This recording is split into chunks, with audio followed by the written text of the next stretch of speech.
सो नमस्कार दोस्तों, स्वागत है आपका गुरुजी एस्ट्रो यूट्यूब चैनल। आज हम आपके लेके आए हैं संपाति और जटायु के फैक्ट्स। कौन थे संपाति और जटायु? राम के काल में संपाति और जटायु नाम के दो गरुड़ थे। ये दोनों ही देव पक्षी अरुण के पुत्र थे। दरअसल प्रजापति कश्यप की पत्नी विंता के दो पुत्र हुए, गरुड़ और अरुण। गरुड़ जी विष्णु की शरण में चले गए और अरुण जी सूर्य के सारथी हुए। संपाति और जटायु इन्हीं अरुण के पुत्र थे। कहाँ रहते थे जटायु? पुराणों के अनुसार संपाति और जटायु दो गरुड़ बंधु थे। संपाति बड़ा था और जटायु छोटा। ये दोनों विंध्याचल पर्वत की तलहटी में रहने वाले निशाका ऋषि की सेवा करते थे और संपूर्ण क्षेत्र का विचरण करते थे। एक ऐसा समय था जब मध्य प्रदेश छत्तीसगढ़ में गिद्ध और गरुड़ पक्षियों की संख्या अधिक थी, लेकिन अब नहीं रही। बचपन में जटायु और संपाति की होड़। बचपन में संपाति और जटायु ने सूर्य मंडल को स्पर्श करने के उद्देश्य से लंबी उड़ान भरी। सूर्य के असह्य तेज से व्याकुल होकर जटायु जलने लगे। तब संपाति ने उन्हें अपने पंख के नीचे सुरक्षित कर लिया, लेकिन सूर्य के निकट पहुंचने पर सूर्य के ताप से संपाति के पंख जल गए और वे समुद्र तट पर गिरकर बेहोश हो गए। चंद्रमा नामक मुनि ने उन पर दया कर उनका उपचार किया और त्रेता में सीता जी की खोज करने वाले वानरों के दर्शन से पुनः उन्हें पंख वापस आने का आशीर्वाद मिला।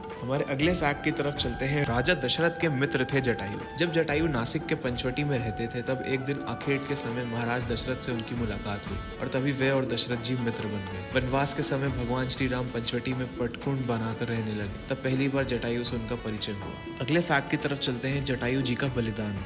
रावण जब सीता जी का हरण करके लेके जा रहा था, तब सीता जी का विलाप सुनकर जटायु ने रावण को रोकने का प्रयास किया, लेकिन अंत में रावण ने तलवार से उनके पंख काट डाले। जटायु बेहोश होकर जमीन पर गिर गए और रावण सीता जी को लेकर लंका की ओर चला गया। सीता जी की खोज करते हुए राम जब रास्ते से गुजर रहे थे, तो उन्हें घायल अवस्था में जटायु मिले। जटायु बिल्कुल मरने की हालत में थे। जटायु जी ने अपनी आखिरी सांस भगवान श्री राम को सच बताने के लिए रोक रखी थी। जैसे ही उन्होंने अपनी पूरी कहानी सुनाई, उन्होंने अपने प्राण त्याग दिए। उनके इस देह को त्याग करने के बाद भगवान राम ने वहीं उनका संस्कार और पिंडदान किया। छत्तीसगढ़ के दंडकारण्य में जटायु जी का मंदिर है। मान्यता के अनुसार ये वह स्थान है जब सीता जी का अपहरण कर रावण पुष्पक विमान से लंका जा रहा था, तो सबसे पहले जटायु जी ने ही रावण को रोका था।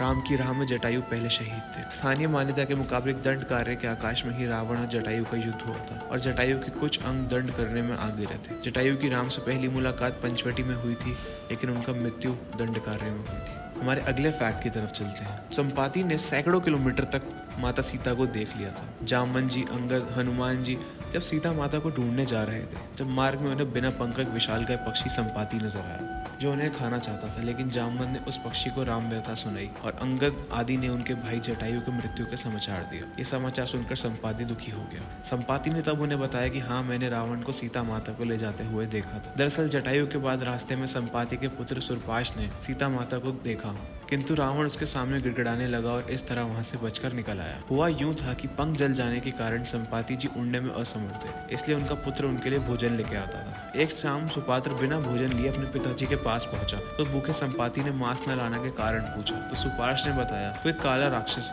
सुंदर नारी को लिए चला जा रहा था। वह स्त्री हे राम हे लक्ष्मण कहकर चिल्ला रही। ये देखने में इतना उलझ गया कि मांस लाने का ध्यान ही नहीं रहा। अर्थात संपाति ने जब अंगद को रावण द्वारा सीता हरण की पुष्टि दी, संपाति रावण को इसलिए नहीं लड़ सका क्योंकि वो बहुत कमजोर हो चला था और क्योंकि सूर्य के तप से उनके पंख जल गए थे। चंद्रमा नामक मुनि ने उन पर दया कर उनका उपचार किया और त्रेता में सीता जी की खोज करने वाले वानरों के दर्शन से उनको वापस अपने पंख मिले। संपाति ने दिव्य वानरों, अंगद और हनुमान जी के दर्शन करके खुद में चेतना शक्ति का अनुभव किया और अतः उन्होंने अंगद के निवेदन पर अपनी दूरदृष्टि देखकर बताया कि सीता माता अशोक वाटिका में सुरक्षित बैठी है। संपाति ने ही वानरों को लंकापुरी जाने के लिए प्रेरित और उत्साहित किया। इस प्रकार राम कथा में संपाति ने अपने महत्वपूर्ण भूमिका निभाई और अमर हो गए। अगले फैक्ट की तरफ चलते हैं। जटायु का तप स्थल जटाशंकर। मध्य प्रदेश के देवास जिले में तहसील बागली में जटाशंकर नाम का एक स्थान है। इसके बारे में कहा जाता है कि जटायु वहाँ तपस्या करते थे। कुछ लोगों के अनुसार वे ऋषियों की तप भूमि है और सब में बड़ी खासियत है, यहाँ स्थित पहाड़ के ऊपर से शिवलिंग पर बिना रुके जलधारा बहते हुए नीचे तक जाती है, जिसे देखकर लगता है कि शिव की जटाओं से धारा बह रही है। संभवत इसी कारण इसका नाम जटाशंकर पड़ गया होगा। बागली के पास ही गिदिया खो है, जहाँ कभी हजारों की संख्या में गिद्ध रहा करते थे। दुर्गम जंगल से घिरा ये क्षेत्र हमें मंत्र मुग्ध कर देता है। यहाँ पहुंचता ही सच में लगता है कि हम किसी ऋषि की तप भूमि में आ गए हैं।